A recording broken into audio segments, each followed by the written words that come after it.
Colorado's capital really cleaned by workers who are in this country illegally? We'll verify the House Speaker's claim. Another county would really like it if you would stop calling it a sanctuary for illegal immigration. The murder trial is getting all the headlines today. A father who killed a mother. How about the kids? Whatever happened to them? We catch up with a Coloradan halfway up Everest, determined that this climb won't go like the last one. And we celebrate the Rockies home opener with a search for the story behind a one-of-a-kind bat. Next.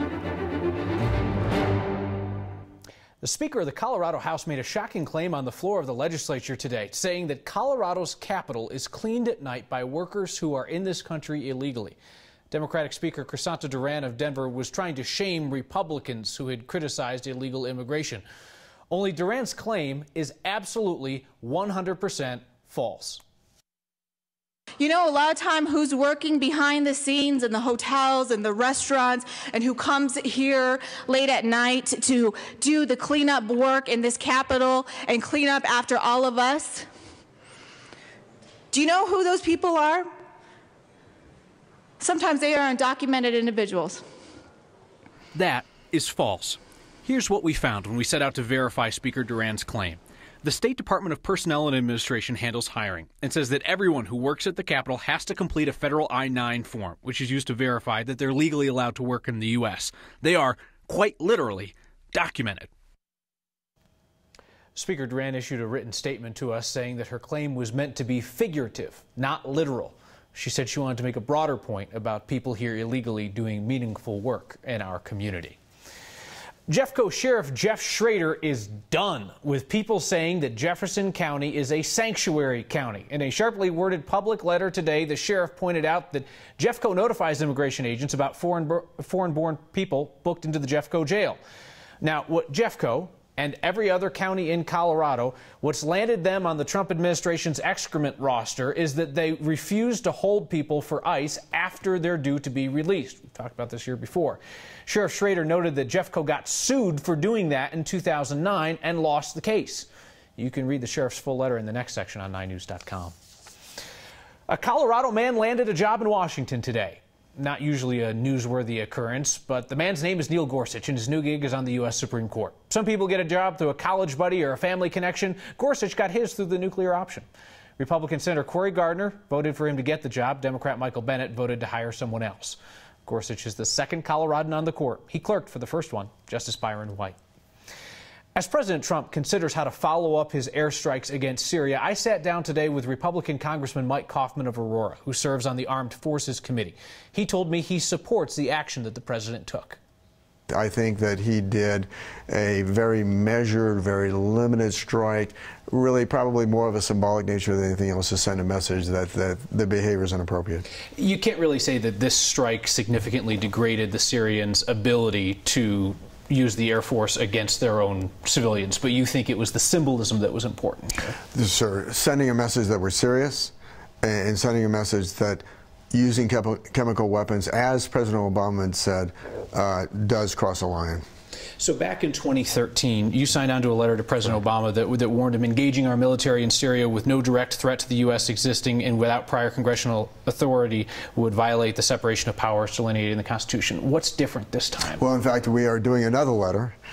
Same individuals who signed on this letter, a lot of them, I'm one of them, are going to sign on to a letter stating that any further action would clearly require the consent of Congress. I think this circumstance is unique, based on a prior agreement, but I think anything going forward, any follow-on action would certainly, in my view, require the consent of Congress. You don't think that President Trump would start a war to distract from domestic scandals, do you? No, I don't think so. I just don't think he had a choice. I think he chose the lowest risk option available to him, and I think he had to do something, and I think it was appropriate. All right, Congressman Mike Kaufman, thank you for your time. We'd love to have you back to discuss a variety of subjects, but this was a very important one today. Thank you. Thank you. If you'd like to explore where all of Colorado's congressional delegation stands on the airstrikes against Syria and where they stood in 2013 when President Obama was considering similar action, you can find it in the next section on 9news.com. Some of their opinions have shifted. Others are fuzzy. It's certainly complicated, but you deserve to know the details. Also, We should note you won't see a 2013 position from Congressman Ken Buck because he was still a district attorney at that point. We here at Next believe that big ideas deserve discussion, even if they aren't particularly pleasant or popular. General George Casey, the retired Army Chief of Staff, says that we all need to adjust our expectations for the fight against ISIS. Here's what he told our politics guy, Brandon Ritteman. What do you make of this sort of trend, for lack of a better term, that we've seen of these sort of one-off ISIS-inspired events? That's the world we live in now. I mean, this is a long-term ideological struggle that we're engaged in against Islamic extremism.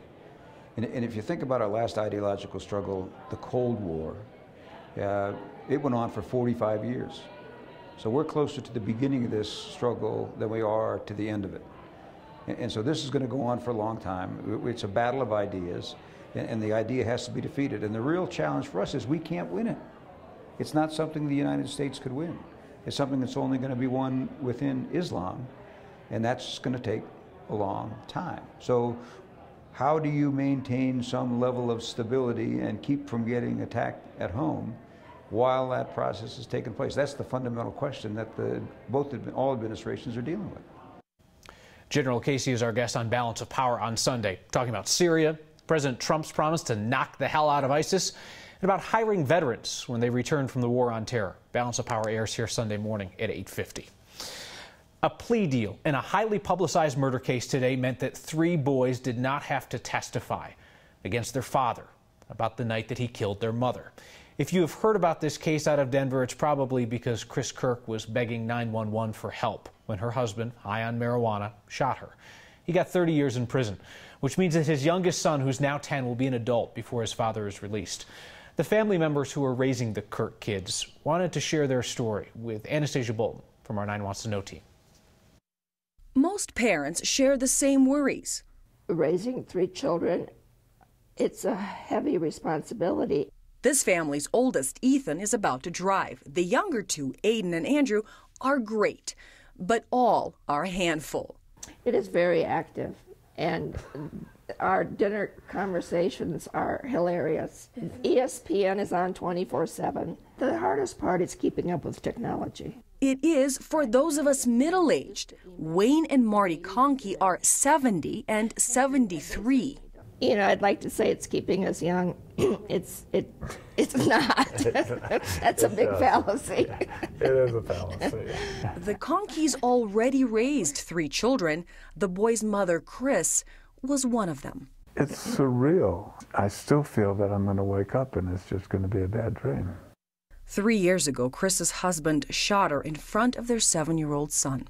For a number of years, I would lie next to him and I would tell him stories, and he would beg me to get the picture out of his head. The soothing, the protecting, the loving fell on the very people who needed their own time to grieve their daughter. But the Conkeys had to parent all over again. They didn't hesitate. I don't think it's remarkable for grandparents to raise their children. There's many out there doing that. Now, once again, they share most parents' worries. But we are determined to give them a college education. They're just slightly colored by their age. Wayne and I just pray that we live long enough to make it to their adulthood. They have to, in their own words, make it. There's still much to do and learn, even for them. And they tell us, do the dab. So then if we try, the dab is, what is that, some kind of basketball player does? Yeah, so then when we do it, they just go into hysterical giggling. For Next, I'm Anastasia Bolton. If something should happen to the grandparents, the boys will not be alone. Chris's sister, Tammy, quit her job, picked up her life, and moved it to Colorado to be closer to the family. Last night on Next, Chris Vanderveen from our 9 Wants to Know team challenged hospitals in our area to come here to our station and to answer questions about your bills. Dozens of you have sent Chris and the team hospital bills that you cannot make sense of or cannot afford. Since last night, 9 Wants to Know has heard from even more patients with questions, but only one hospital, Health One, said it would not come here on Monday. The other hospitals clearly are taking the weekend to consider our request. We appreciate that, and we hope we see them Monday afternoon. We we might have a new record for the cost of parking at a Rockies game. The home opener is the perfect time to track down the backstory of a bat you can't miss in Northwest Denver. If you're not inclined to open the 9 News weather app between now and when we return, there's weather waiting. And the guy we're declaring Dad of the Year next.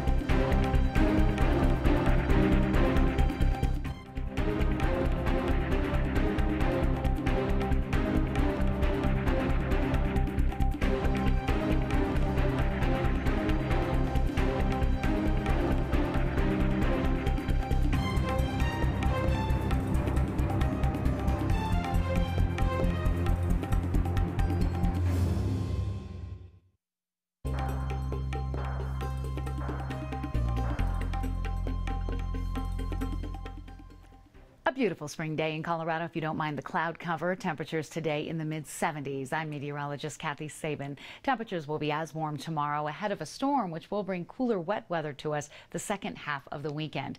80s on the plains today. When you consider the average high this time of year is 59, that's pretty amazing. The high pressure ridge starts to break down tomorrow in response to a storm approaching from California.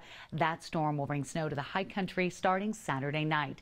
Lower elevations, more sunshine tomorrow, less cloud cover. Warm southwest winds will push temperatures above average again. It won't be until late in the day that we see the rain and snow showers begin in the northern and central mountains. At this point, no winter weather or travel advisories posted for those headed back from the high country on Sunday from a weekend of spring skiing. High clouds and 45 in the city tonight. Tomorrow, more sunshine. Temperatures comfortable, maybe not quite as warm as today, but still in the 70s. Sunday looks to be the cooler of the 2 days with a chance of a few light showers late in the day. Temperatures warm Monday and Tuesday, and we have a chance for more showers Wednesday into Thursday. Down here, summer-like temperatures. We're all about baseball, but in the high country, it is spring skiing and snowboarding at its finest. Kathy, thanks so much. Rockies home opener is today. Feel the excitement. No, seriously, it could actually be a very good year for the Rockies. Threw on my Rockies jacket now that the serious news is behind us for the day. Rockies beat the Dodgers 2-1 in the home opener. Kyle Freeland made history today. He played his high school ball at Thomas Jefferson in Denver, and today he became the first pitcher in the majors since 1966 to make his MLB debut as a starting pitcher at a home opener in a state where he was born. Pitched 6 excellent innings, 4 hits, 1 earned run. This could be the year, Rockies, I'm telling you, this year. And you know it's a sign that the Rockies might be headed in the right direction. If you were headed to Lodo to park for the game today, it could cost you dearly. We spotted a parking lot with a sign reading $60, $60 for a parking spot to watch the Rockies. One of the fans who went to this afternoon's home opener has an unusual way of rooting for the Rockies at his home. Robert Martinez has a tree in his front yard that kind of jumps out at you as you pass his house in the Berkeley neighborhood. Well, it's a peach tree that I planted a few years ago. It had died after a few years of giving peaches. So instead of cutting it down, I had a friend that was a jeweler right down the alley here on Tennyson. He told me he could make things out of trees, stumps and things, branches. So I asked him if he could put a baseball bat there. It looked like it was added on from a sports store or something. It is not. It's part of the peach tree. Oh, these guys are nice. These are good guys. I see when they back up trucks, they kind of watch that they don't rub up against them. Semis come through here, tractor trailers. Good guys right here. You see how it's getting wore out there from the weather, and it looks like somebody hit a home run and beat the leather off of it, but that is the peach tree. I put the benches there like for the rock pile, and home plate is there. People take pictures with it all the time. They ask me if it's all right if they can take pictures with that tree, send it back home to my husband in Minnesota or California. I say, it's out there on the sidewalk. You're welcome to it. Cheers to Robert and his unique idea. Hey, speaking of cheers, today's National Beer Day. You know that we don't celebrate National this or that day around here, but you should go to the fridge and celebrate during the break. We'll be right back. A Coloradan kept off the top of Everest by an earthquake is back on the climb. We're checking in with the man blown off a mountain in Colorado. Your Friday good news and a good dad next.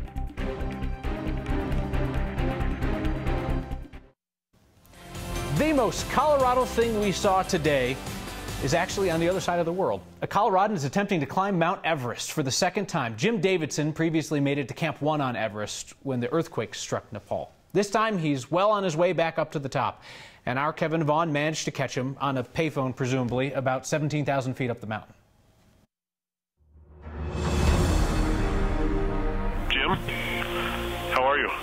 Training feels great. Acclimatization feels really great. So it looks like everything's going according to plan.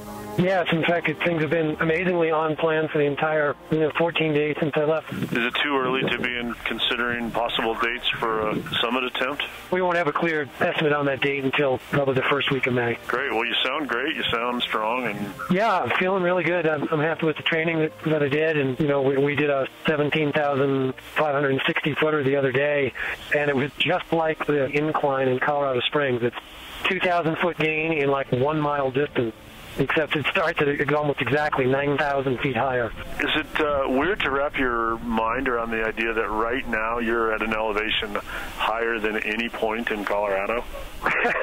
Yeah, it is pretty wild.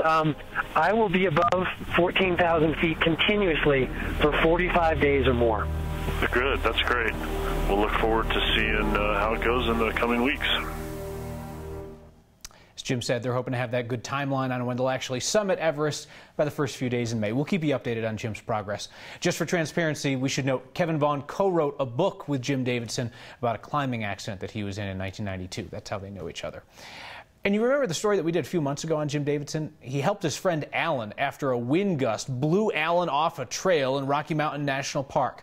That was 8 weeks ago today. We checked back with Alan today. Remember, he's the guy who broke his leg in 4 places, smashed his nasal cavity. He's had 2 surgeries since then, but now he's up and walking on his own most of the time. He's even trying stairs. He tells us he's spending a lot of time in physical therapy, but he's making progress. He says he's going to return to Nepal and climb peaks to raise money for Alzheimer's research. Love that. How about the guy that we've decided is Father of the Year? Look carefully at this picture.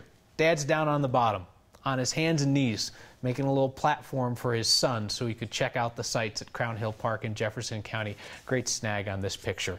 Lucky is every young boy and young girl who gets to grow up with a dad like that. It's Friday, so you know what that means. It's your good news and your feedback, good and otherwise, next.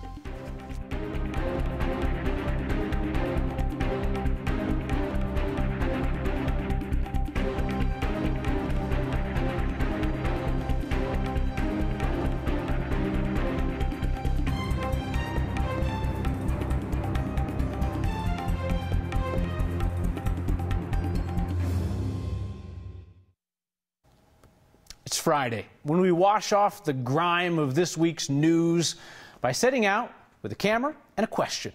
What's your good news? Oh, I've just been still alive, still kicking, and enjoying life every day. Sun's out, it's a good day, I'm alive, just keeping it in perspective. I was diagnosed with physical problem and everything came back clear. But I think there was a lot of people praying for me. Prayer always helps. We can try really hard to stay positive all the time, but in reality, that's not feasible. We're human. And I think it's important to be true and honest with whatever you're carrying at the moment. My family, I have a real big family, so yes, I'm just happy just to be here to enjoy all of them still. Yeah, I like to keep it, I like to keep things light and simple. Someone want to be in any other part of the world. I mean, I've been to St. Louis, I've been to California, I've been to Texas. No, nothing beats Colorado. Nothing, as far as I'm concerned. Agreed and agreed. Your feedback now. Bob Johnson didn't like my question to Congressman Mike Kaufman. Start a war to distract from scandals? What kind of question is that? Bob, it's a pertinent question. It wouldn't be the first time that we saw an administration try to pull something like that. Rick Grondin says, class act, like your show. Look forward to watching you on the NBC National News someday. You think they want any part of this? I'm staying put. See you next time.